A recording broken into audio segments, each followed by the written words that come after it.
All right, let's break down Tottenham's gritty 1-0 win over Crystal Palace. Now, this was a match that was so much more than just the scoreline. It was a real story of immense pressure, an unlikely teenage hero, and a tactical chess match that honestly tells us a lot about where both of these clubs are heading. So, here's what we're going to cover. First, we'll dive into the insane pressure Spurs were under going into this game. Then, we'll look at the kid who broke the deadlock, break down the whole tactical battle, and shine a spotlight on the key players. The heroes and, well, the ones who struggled. And finally, we'll zoom out and see what this one result really means for both teams. Okay, first things first. To really get why this win mattered so much, you have to understand the pressure cooker atmosphere at Tottenham leading up to kickoff. This was not just another game. I mean, coming into this, Spurs were in a really dismal run of form. And this wasn't just a little slump. We're talking about their worst start to a league season since the 2008-09 campaign. The mood around the club was tense, to say the very least. And you know what happens then? The pressure starts mounting, and it lands squarely on the manager, Thomas Frank. The Guardian even noted he was showing signs of being overwhelmed by it all. People were starting to ask questions. Was he really the right guy for the job? So this match, it felt like a potential lifeline for him. So in a game this tight, this tense, how do you break the deadlock?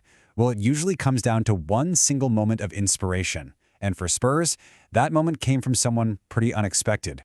Yep, a 19-year-old midfielder Archie Gray stepped up.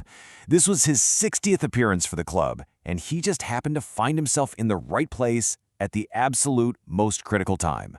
And bam, he scores his first ever senior goal for Tottenham. And get this, in doing so, he became the youngest Englishman to score for Spurs in the Premier League since Dele Alli, at this very same stadium back in 2016. What a moment for the kid. And just look at how this goal happened. It wasn't some 30-yard screamer, right? No, this was a scrappy, intelligent goal that just completely exploited a known weakness for Crystal Palace. The corner comes in, Kolo Muani gets up for the first header, Richarlison flicks it on, and there's Archie Gray, totally alert to just not at home. It's a textbook set-piece goal. And that's exactly what his manager, Thomas Frank, pointed out after the game. He absolutely loved it. He praised not just the finish, but the football smarts, the resilience the kid showed to just anticipate where that ball was going to drop. It was a goal born from pure awareness. But of course, a goal like that doesn't just happen in a vacuum. It was the end result of a tactical chess match that was playing out all over the pitch. This win was about way more than one moment. It was about systems and strategies. At its heart, this was a classic clash of styles. You had Tottenham, who wanted to control the ball, build their attacks slowly, methodically. And then you had Crystal Palace, who were perfectly happy to sit deep in what's called a low block. Basically just get a wall of players behind the ball and try to strike fast on the counterattack. And the game was really won and lost right there in the middle of the park. Spurs' three-man midfield just completely controlled the tempo. Palace's midfielders, on the other hand, sat so deep that whenever they did win the ball back, their striker was totally isolated. It was impossible for them to launch any real counterattacks. And that tactical dominance by Spurs eventually paid off because they exploited Palace's biggest vulnerability. Check this out. A staggering 12 of the 20 league goals Palace have conceded this season have come from set pieces. That's 60%. Spurs knew this, they targeted it, and that's what won them the game. So, we've talked about the goal scorer, but a football match is never about just one guy. So now let's look at the other key performers who really shaped this result, for both the right and, well, the wrong reasons. While Archie Gray got all the headlines, and he deserved them, the foundation for this absolutely crucial win was built on a rock-solid defensive performance at the other end of the pitch. And the man at the heart of that defense? Center back Kevin Danso. He was described as imperious, and honestly, he was an absolute rock. He won a remarkable 10 duels, he completely shut down Palace's main striker, and he made huge interventions to make sure they kept that clean sheet. A true unsung hero.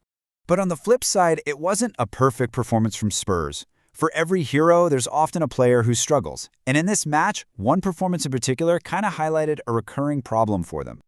The player who got the most heat was right back Pedro Porro. He was singled out for just being wasteful and ineffective. One Spurs podcaster even went as far as to say he's having a disaster of a season. And, well, his performance here didn't do much to argue against that. And look, the numbers don't lie. He lost possession 25 times, didn't make a single tackle, and created 0 big chances. It just paints a picture of a player who's seriously struggling for confidence, and honestly, he was bailed out by his teammates' efforts. All right, so let's zoom out. What does this one gritty 1-0 result actually mean for both of these clubs as they move forward? What are the ripple effects? For Spurs, this was, well, it was everything. Thomas Frank called it a massive win and a huge mentality effort. It was just a massive sigh of relief for a team that desperately needed it. It's a huge morale boost, and critically, it eases that pressure on the manager. Now, it's not like they rocketed up the table or anything, but the victory lifts Spurs up to 11th. More importantly, it closes the gap on the teams right above them, putting them just 1 point behind Palace. It keeps them in the mix and, crucially, stops the rot. So really, this one game is a perfect snapshot of the challenges ahead for both teams. For Tottenham, yeah, it was a show of resilience, but even Frank admitted they're not a free-flowing, confident team yet. And for Palace, it just confirmed their problems up front, with their manager basically saying, it's pretty clear we need to buy a goal scorer. And that leaves us with the big final question. This was a vital 3 points for Spurs. There is absolutely no doubt about it. But was this gritty, hard-fought win the start of a genuine recovery, a real turning point? Or was it just a temporary fix, papering over much deeper cracks? Only time is going to tell.